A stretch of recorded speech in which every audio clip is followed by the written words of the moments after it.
Coming up on Network Africa, Niger Junta leader General Abdurrahmani Tchiani appoints new prime minister.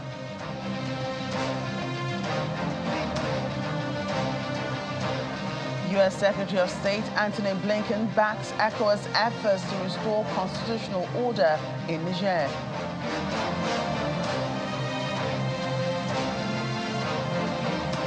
Plus, intense fighting continues in Ethiopia's Amhara region.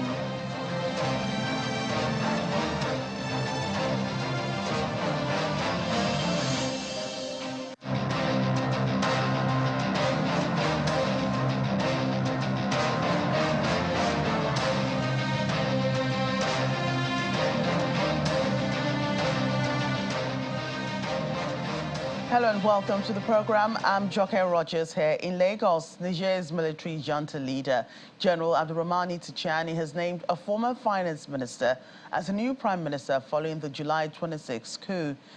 Ali Mohammed Lamin Zain replaces Mahamadou Uhamudu, who was in Europe during the coup. Mr. Zain, reported to be in his 50s, served as cabinet director and finance minister from 2001 until the overthrow of the late former president Mamadou Tanja by the army in 2010. Mr. Zain, whose new position was announced by a junta spokesperson on state-owned television station, has worked for the African Development Bank in Chad, Ivory Coast and Gabon in recent years. Meanwhile, other military appointments were announced. And delegations from Mali and Burkina Faso's military governments have assured Niger's military coup leaders of their full support in a solidarity visit to General Abdurrahmani Tchiani in Niamey, the country's capital. This comes as the regional bloc ECOWAS is set to hold a summit to discuss the next move against Niger's junta. An ECOWAS deadline to reinstate President Mohamed Bazoum was ignored by military leaders, and he is still being held captive. They remained defiant in the face of sanctions and threats from ECOWAS, including a military intervention that the bloc said would be a last option. Mali's military government spokesman, Abdoulaye Maiga, described the ECOWAS sanctions on Niger as illegal and illegitimate. Meanwhile, residents in the Niger capital have welcomed the arrival of military delegates from Mali and Burkina Faso in the hopes that troops from the region's other junta-led states could help protect the leaders of Niger's recent coup from a potential show of force from West African nations. Asked about the visit of the delegations, a resident, Abdul Aziz Mahamani, said in his words, "I think it'll help us fight terrorism more effectively and pool our forces." Another resident believes it's common sense to join forces in the face of danger, and the best solution for Niger is for Mali, Burkina Faso, and all those concerned to put their hands together to eradicate the scourge. Mali and Burkina Faso military leaders last week warned against an ECOWAS military intervention in Niger, saying it meant a declaration of war.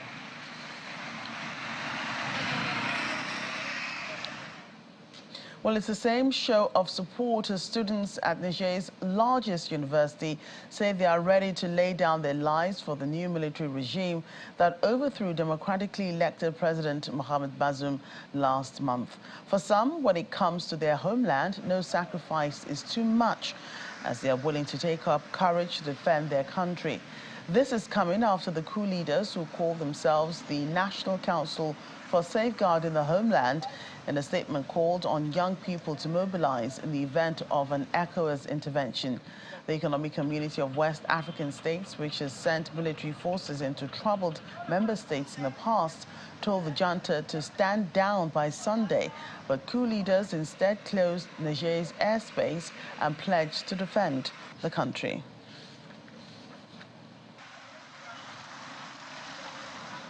In the meantime, U.S. Secretary of State Antony Blinken has expressed Washington's full support for the West African Regional Bloc, ECOWAS, in its efforts to restore constitutional order in Niger following the recent coup.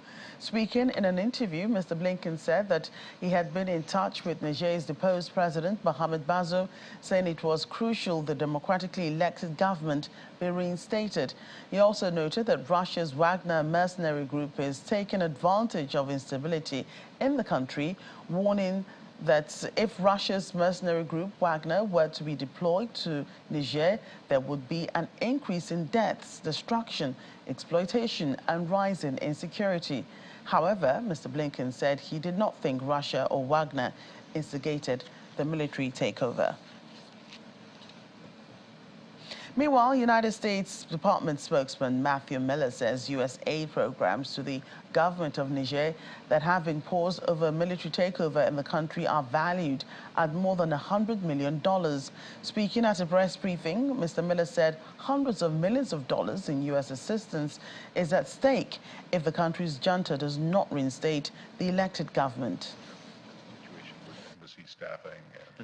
The Secretary announced on Friday also that we are pausing assistance to the government for the time being. That assistance will affect development aid to the government, security aid to the government.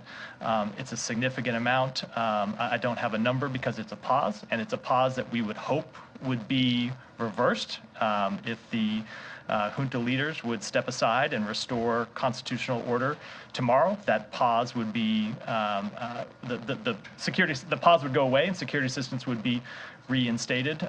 But as we've made clear, hundreds of millions of dollars are at stake. Again, it is a number over $100 million, but it's hard to give an exact amount because one, we just made this pause. How much money you're giving to Niger? We don't know how long this pause will be in effect. If the pause, or how long it's going to be in effect. Let me announce something like this. You should have an idea of what it is that you're stopping. Sometimes there are payments that are made in one big lump sum. Sometimes there are continuing payments that go on once every, I'm not going to say a period, but, and so the program's paused, but certainly over $100 million.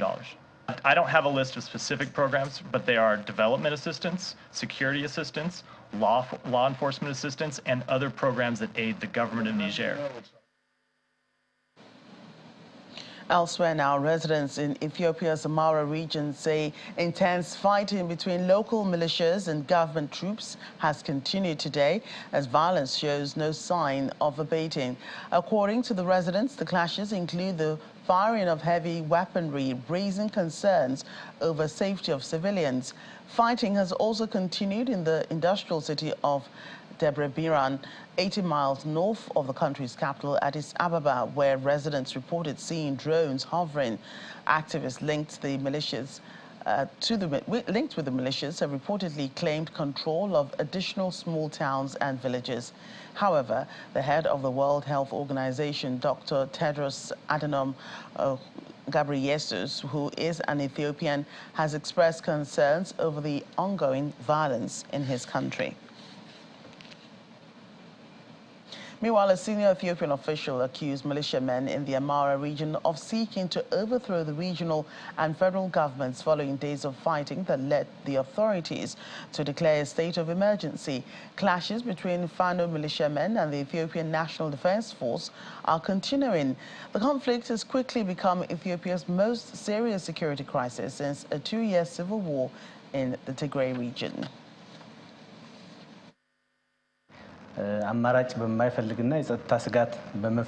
It is a force of bandits creating a problem by being led with the intention and goal of dismantling the regional government and then going after the federal government. I call upon anyone included in this informal organization of bandits to refrain from this path of self-destruction immediately and come to a peaceful solution.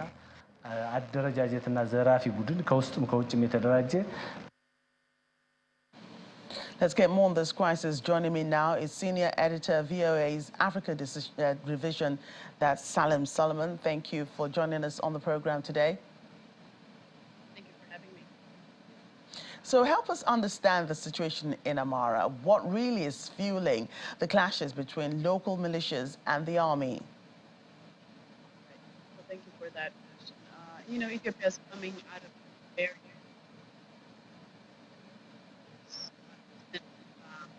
very devastating.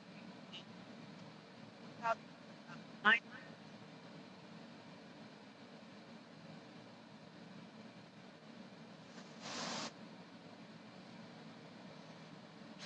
Seem to be having some audio problems from Salem Solomon. Will try and get that sorted and get back to her to talk more on that situation. In the meantime, the United Nations appeal judges have ordered that Rwandan genocide suspect Felicien Kabuga be urgently considered for release and that the war crimes trial against him be indefinitely suspended, citing his health issues, which is dementia. The judges who are part of the court that succeeded the Rwanda War Crimes Tribunal also ordered a lower trial chamber to rapidly evaluate under what circumstances Mr. Kabuga could be released. However, his lawyer has previously said his client should be freed. The businessman and radio station owner, now in his late 80s, was one of the last suspects sought by the tribunal prosecuting crimes committed during the 1994 genocide in Rwanda. The court has admitted this latest decision will be disappointing for the victims and survivors of the genocide, but noted that justice can only be served with full respect for the rights of the accused.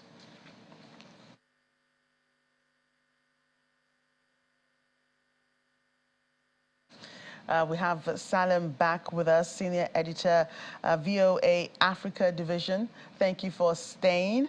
I started by asking you to to help us understand the situation in Amhara and what really is the problem, the fuel of the clashes between local militias and the army. Right. Thank you so much for that again, and thank you for standing by for the audio issues that we were having.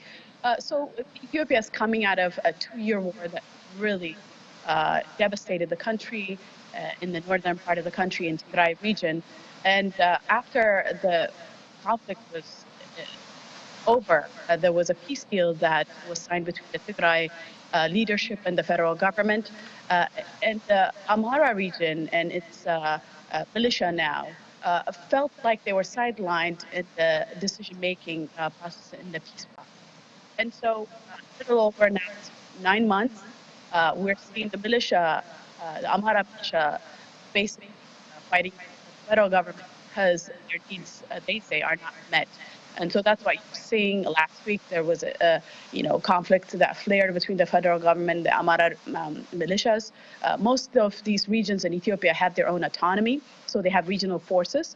But also this Fano militia is made up of volunteers, farmers, volunteers who are joining in, but basically to guarantee security in the region. And they claim that the government hasn't guaranteed security in the civilian areas in the country, and so that's why they're going against the federal government.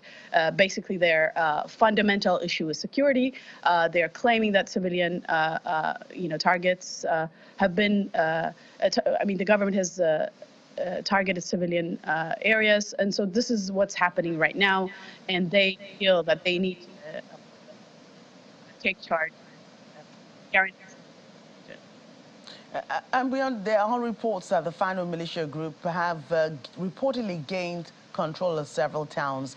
How true is this, and what are you hearing about that situation?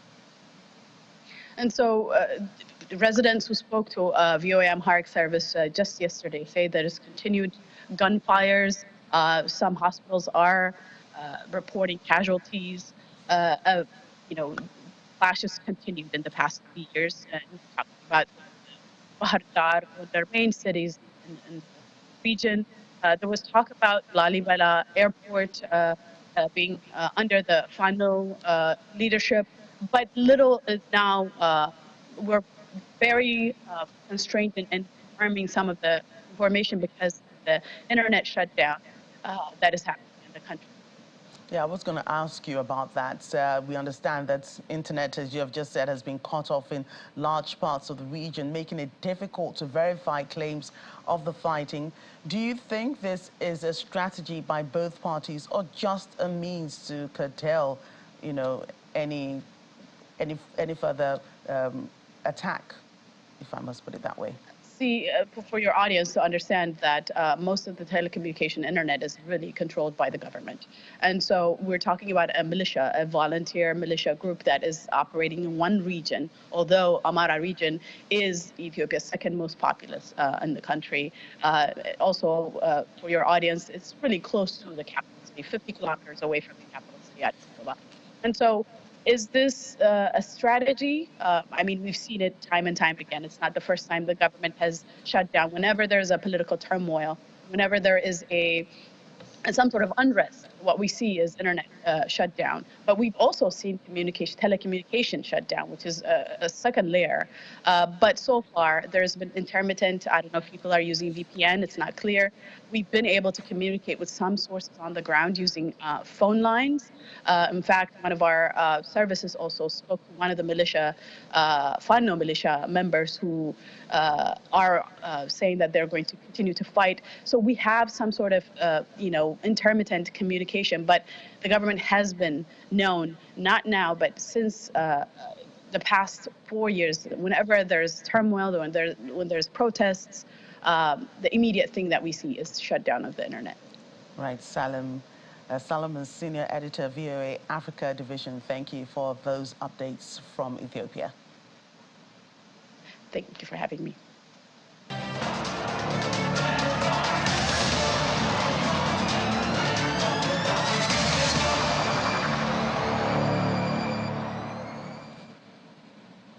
Welcome back. In Sudan, the UN's Children's Fund, UNICEF, says at least 435 children have been killed so far in the conflict, with over 2,000 others injured.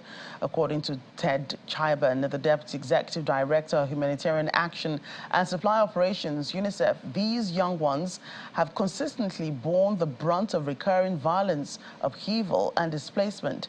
He stresses that the situation they're facing is unprecedented and that things have never been this difficult. For the next 100 days, UNICEF says it'll need $400 million urgently to sustain and scale the crisis response. The lives and future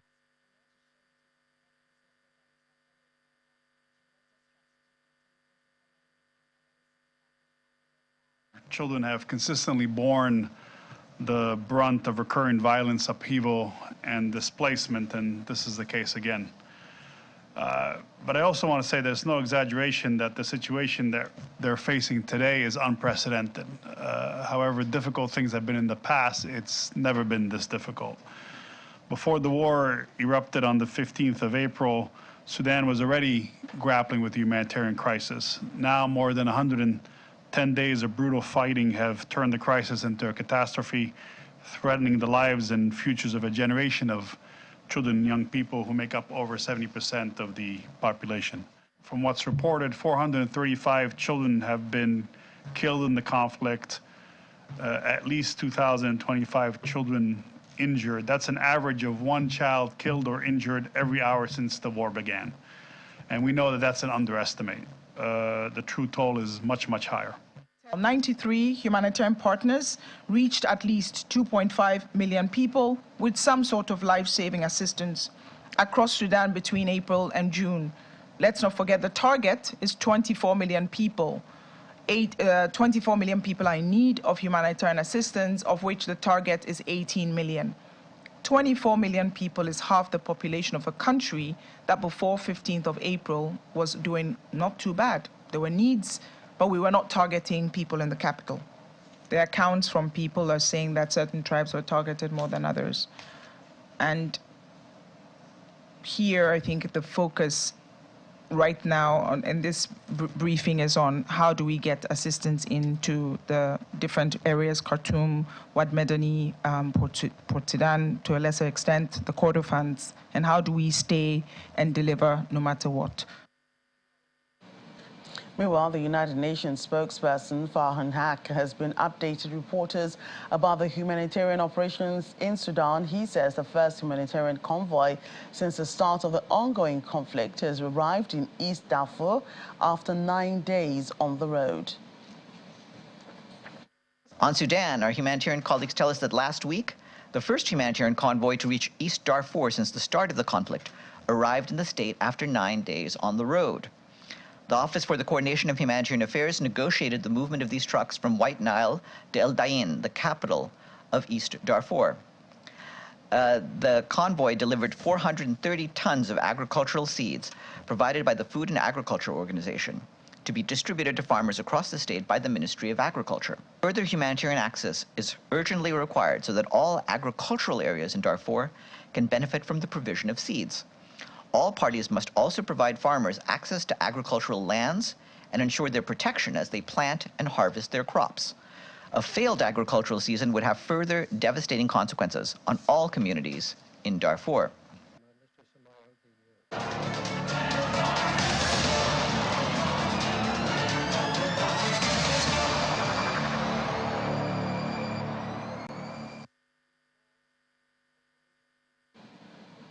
For many, artificial intelligence, also known as AI, can either be a blessing or a curse. But a Nigerian music producer, Eclipse Nkasi, has embraced AI into his craft and now sees it as an opportunity for artists to reinvent themselves and do their work better and quicker.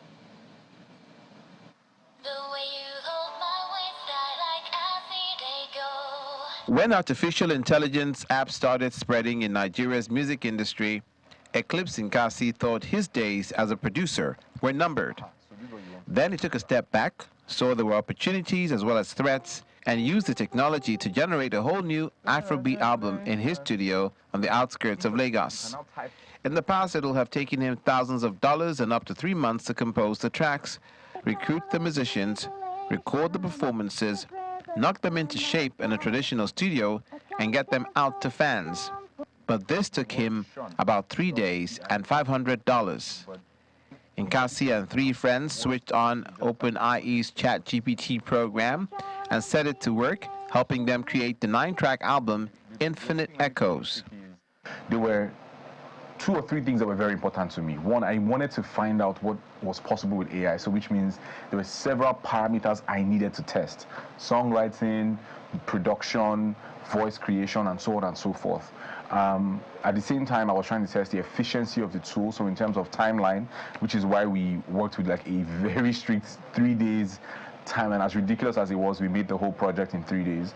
So as a result of these parameters that I was testing, one of it was voice synthesis or voice creation, like some people might call it. And that's how we birthed what became Maya. Meanwhile, the team used another AI tool to generate the tunes. Nkasi recorded some vocals and fed them into yet another app, which transformed his vocals into the voice of the album's generated singer. That virtual singer is called Maya Blue, who appears in front of her audience online as a computer animation. When it comes to AI and music, one of the biggest things it does is that for people who are music-minded, but don't necessarily have the skill set or the talent in quotes, so you can't really sing, but you understand music, you know what good music sounds like, you have a fair chance of actually creating music that matters, because there are tools now that you can impute, you can guide, and ultimately it would interpret the ideas that you have. And that's a new kind of artist. And I think that this doesn't take away from what other people are doing. What it's doing is empowering even more people. However, Lagos-based music critic Omotolani Alake has this to say about AI. There are different ways that AI will affect the music industry. There are negatives and there are positives.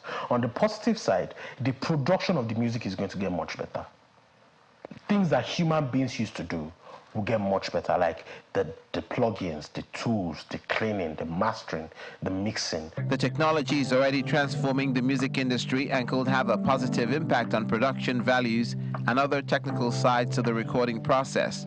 But there are still lots of uncertainties and areas, including copyright, that need to be considered and developed.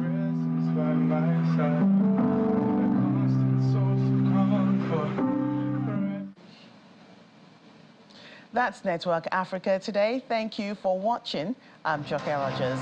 Bye for now.